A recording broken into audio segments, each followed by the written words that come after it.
Hello everyone, welcome back to the Great Edge Workshop. I've got an electrical video for you tonight, and for those of you that have been following the channel for a long time, you know that it started out as a knife sharpening channel, exclusively knife sharpening, but it's interesting for me to be able to produce some electrical content, and I realize that many of you, when you see get a notification, if you're a subscriber, that Great Edge has a new video, you might be expecting sharpening content, and that, well, it's an electrical one. So I've started adding with this one. You'll see the title of the video ends with GEE, capital GEE, which is Great Edge Electrical. And when I'm doing a sharpening video, it's going to have GES, Great Edge Sharpening. So that'll just give you a quick reference whether this is a video for you. It might be.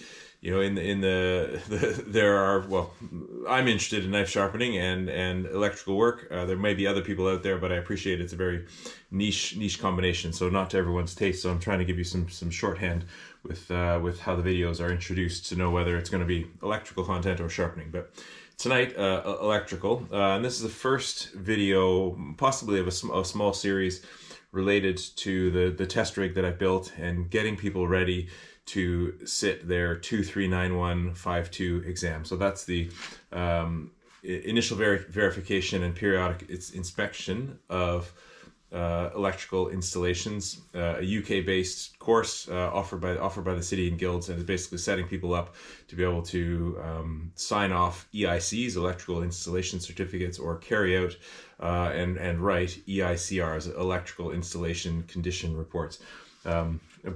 A brilliant course, also extremely challenging. There's a decent amount of content out there, and the content that is out there about 239152 is done to an extremely high level. So the point of my videos isn't to educate you on the electrical side, but I think I have something to offer on the exam preparation for 2391, because it is a heck of a thing. It's a very challenging set of exams, not only written but practical elements as well, and we'll talk a little bit about that. I built this test rig for myself once upon a time so that I could just get used to the mechanics of testing as I was getting myself ready for the exam. Now, first thing to say about this test rig is that it looks nothing like what you would see in the 2391 exam. There seems to be a sort of unwritten code that no one is making it available on YouTube or publicly what your test rig is going to look like. I think that's a good idea for a couple of reasons. One is that you never know. It's down to the center and the day what exactly you're going to be tested on for the with the installation they have to do in your practical exam. So you don't want to get overly focused on the layout being a particular way, and then you show up to your exam and it's completely different. But also the other thing is, it's a serious thing and a responsible thing that you're earning the right to do by passing 2391 and building up your experience in signing off electrical installations. So I don't think it's right to be able to have all the answers going into the practical exam, knowing exactly what to expect. So in the spirit of that, the test rig that I'm showing you today, you know, isn't going to look like the one that you're going to see in the exam. Definitely not. Not least of all because there'll be three-phase elements to the testing in the exam. But nonetheless, I do think it's really useful to have a test rig to be able to work on. There's a certain sort of muscle memory that you need to build up with your testing, particularly to get ready for the exam. I touched on this in a previous video, but you know, you imagine on the day going through your practical exam when you're going to have to be doing filling out an EIC or EICR report. You've got the paperwork that you need to complete. You've got various bits of kit, so a multifunction tester probably hanging around your neck, voltage indicator, screwdriver, clipboard. You've got an examiner asking you questions, etc. It's quite a thing, and you want to be physically prepared for that. And so a test rig is useful in that you can go through the motions over and over again. Also, you can play around and introduce faults and see how they would appear testing wise. I'll talk about that a little bit later in this video. But then the other great thing, you know, if you don't happen to have a workshop that you can go to off on your own, or you know, live in a house or some sort of accommodation all on your own, if you're sharing your accommodation with family members, flatmates, or whatever, you don't want to be plunging them into darkness every time that you want to do an RCD test, for example. So having a test rig means you can play around, switch things on and off as often as you need to. And as far as the rest of your the people living in your house or flat are concerned, it's business as usual, and they can carry on with whatever activities they're up to that need and require electricity. So the board that I built, it's an MK board, or the rig that I built, it's based off an MK board. It's a 10-way. I've done a very simple setup here. So half of the board is run off our CBOs. So I've got a miniature ring circuit here, meaning coming out of the board, connected to the first socket, which is connected to the second, connected to the third, which then loops back to the consumer unit, making a ring, and then from RCDs. Off an RCD, L for lighting and S for socket. So here, the RCBO lighting and RCBO sockets, and then RCD lighting and socket. So the sockets there it's a radial, so coming out of the consumer unit, connected there, and then some lights, and I've got lights on this side as well. So if I switch everything on, you can see how it all looks and how it all works when it's functioning. On this side, I put two-way switching, even though the cable basically just goes out the back and comes out of one switch out the back and then comes back into to the other switch. So it's two switches side by side that operate the same light. But I put that in because it introduces certain characteristics that I think are relevant to get familiar with from an electrical testing perspective. And then on the other side, I've got a dimmer switch, and for the same reason. So dimmer switches have a particular set of characteristics that are relevant to get familiar with when it comes to testing. Otherwise, fairly standard. Other than you'll see a USB socket here on the RCD radial side. Again, that's something that the USB sockets introduce particular features. DIY or homemade, well, this whole thing is DIY if you like, but I haven't got one of those nice magnets that hold the lid open. So my solution is a couple of magnetic pegs and a little loop of cable here that I can just plop over there to be able to hold the board open when I want to be doing any work, testing, etc., to see how things go. It's not a perfect solution because it doesn't take much of a knock for that to come apart, but it allows me to be a little bit hands-free as I go. Already though, that's a difference. So you're going to have in the difference versus the exam. So in the exam, you got to remember you're going to be doing this over and over again and getting used to working around that. So be prepared for that. I'm gonna switch things off now here and show you how it looks on the inside. Now, safe isolation. I'm definitely doing a safe isolation video. I think it's extremely important topic. Lots of times when I hear people talking about safe isolation, yes, I do it, but they're not very convincing, or yes, I do it, but I know what I'm doing, so I don't always need to. And the thing I think to remember with safe isolation is that it's not just for you. As an example, working in a house recently, doing some inspection on a lighting circuit, and there was. It was a couple in the house, and the one of the two was in the early stages of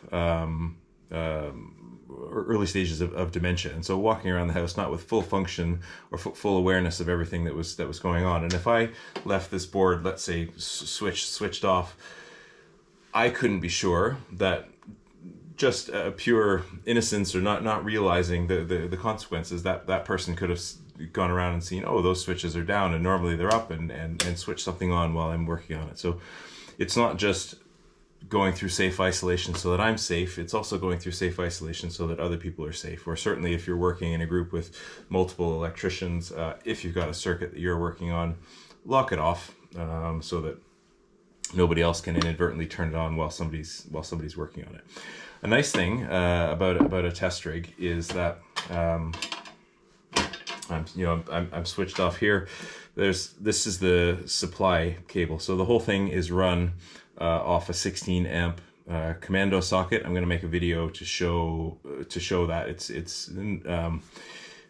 I thought it would be more relevant to as a video to show the rig first, and then the second video I'm going to show how I've wired this for safety. But essentially, this goes to a plug, which is it's on its own dedicated circuit on my consumer unit, and it's protected by 100 milliamp time delayed RCD. So I can go through and do all sorts of RCD testing on here without affecting or tripping any sort of upstream protection. But all that will be discussed more in a future video. But for now, what I just want to talk about is in terms of safe isolation is I'm not going to do the lock off today, but what I can do is as simple as reach over here and even pull the plug out. So now there's absolutely no power inside here, and just for the purposes of demonstration, I'm going to show you inside the board here. It's a bit of a mess, and I don't mind that it's a bit of a mess, because the thing is, another advantage of having a test rig is these cables are going to be coming in and out over and over again. I don't know whether the camera is sensitive enough to pick it up, but the main switch is starting to get chewed up from lock-off locks being applied over and over again. You don't want to be doing that with your main household installation. You don't want to be chewing up the switches or chewing up the cable ends, which means then you need to shorten the cable ends in order to be able to in order to make good, I can do hundreds of tests on this if I wanted to strip it out 100 times, put it back together 100 times. At some point I should go in and tidy it up, but for a test rig, it's not important to me to have the Instagram beauty of the cables. It's a functional thing, and I know that if I spend time making it nice, I'm just going to be pulling it all apart again the next time I want to run some particular tests. So that's a really important feature. I've got the my voltage indicator here, so I know, because in this case I can literally hold the plug in my hand. I know that there's no chance that anything is live on here, but I can prove that here. So that's the on the outgoing side of the main switch, so nothing's being fed into the board. But I can even test that on the incoming side. I'm just doing neutral live, but to confirm. So CPC to neutral, CPC to live, everything's dead, and I've got a proving unit here, which I know I'm strange that my proving unit is in a case that also holds another voltage unit, but I really like this 2-pole mega indicator. But there we go. So I know that the voltage indicator works, and I know that all of this is all of this is dead. But that's about as far as I wanted to go with the rig for today in terms of having the cover off. So you can just see the arrangement, and the main thing to impress upon you is again the benefits of the test rig, because you can chew up the switches, you can chew up your cable ends, cut them off, make them shorter, and you're not causing any damage or harm to your main installation.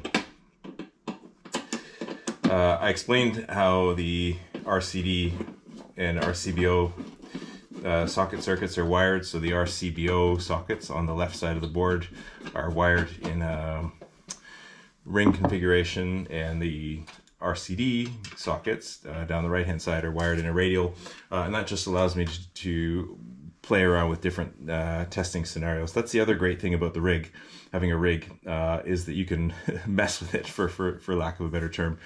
So you can introduce faults, and then because you know exactly what the fault is because you put it in for yourself. So the point isn't to try to identify the fault, of course.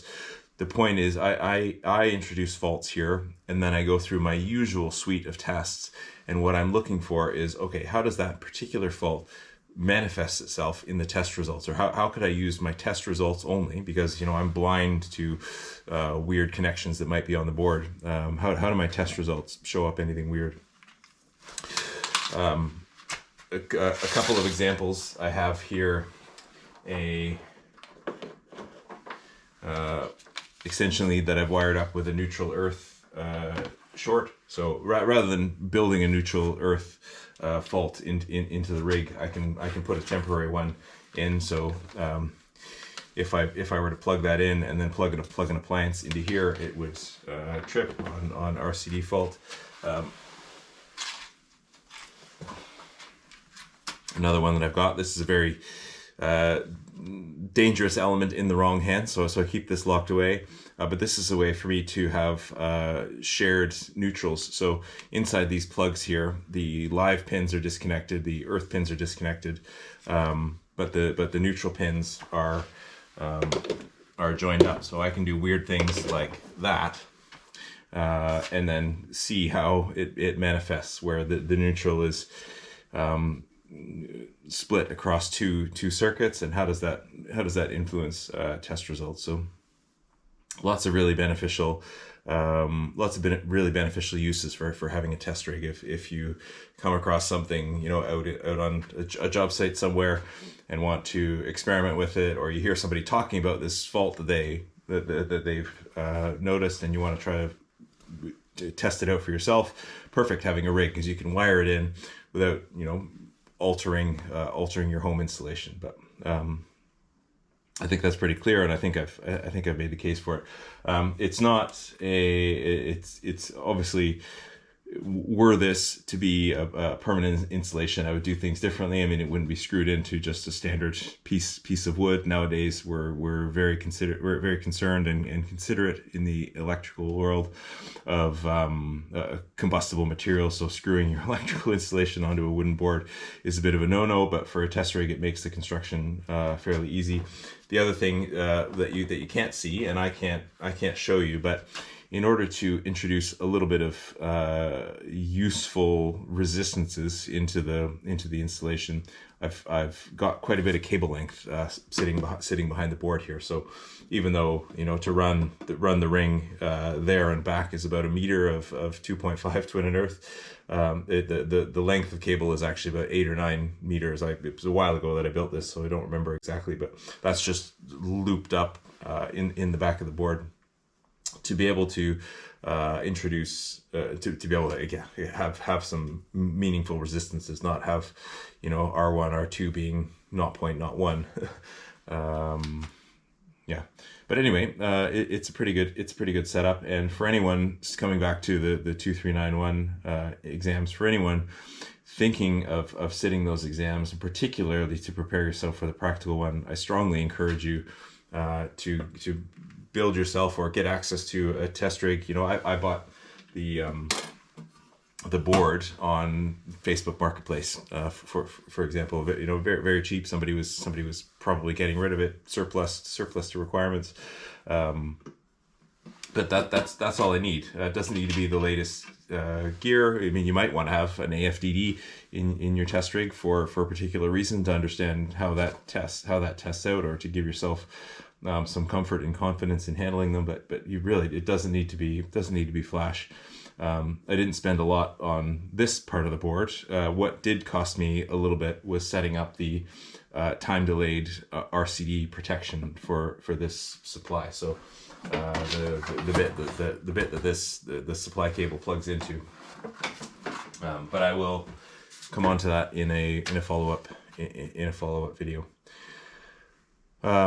Yeah, not being not by any stretch the best, the fanciest, the flashiest test rig that you'll see on YouTube or out in the world, but again, that's not the point. What really is useful for these things, having a test rig, and why I encourage everyone to do it, is it allows you to get that muscle memory and repetitive action of testing, also where you can simulate scenarios with clipboards and forms, and examiner asking you questions, and also that you can easily wire in and out faults, so you can see how they test out. You don't have to, if you were building up your miles for your 2391 exam by just doing work on various job sites. It might take you months to come across a particular fault or a particular set of circumstances. Whereas with a test rig, if you have an idea, you can make it happen very quickly. So anyway, hope you found this useful. Hope you enjoyed. If you did, please do hit the thumbs up and subscribe if you'd like to see more. There will be more about the test rig. There also, if you're still with me, even though you're mainly a fan of the sharpening content, there will be more sharpening content. As I mentioned at the start of the video, keep a lookout for in the title. There's going to be a GEE for grade edge electrical or GES for grade edge sharpening. Okay. Thanks again if you made it this far, and bye for now.